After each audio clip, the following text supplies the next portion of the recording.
Anong gagawin mo kapag merong sumilip sa likod mo habang naka-livestream ka or nagre-record ng video? I'm sure kilala nyo siya, lalo niya kung nakikinig kayo ng Bini. Merong nirelease na statement si Direk Loren Jogi sa YouTube page niya and pwede nyo yun i-check. Meron daw isang pangyayari na kung saan merong sumilip na doppelganger sa video ni Bini Stacy. Sa mga hindi pa nakapanood ito, ipe-play ko para makita nyo.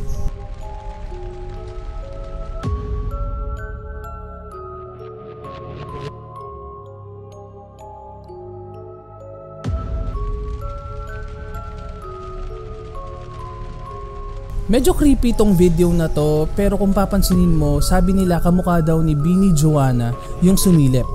Pero sabi nila meron daw CCTV video na makakapagpatunay na wala daw talagang tao dun sa kwarto nung panahon na nangyari yon. What are your thoughts about this? Let me know in the comment section below. Yun lang guys, bye!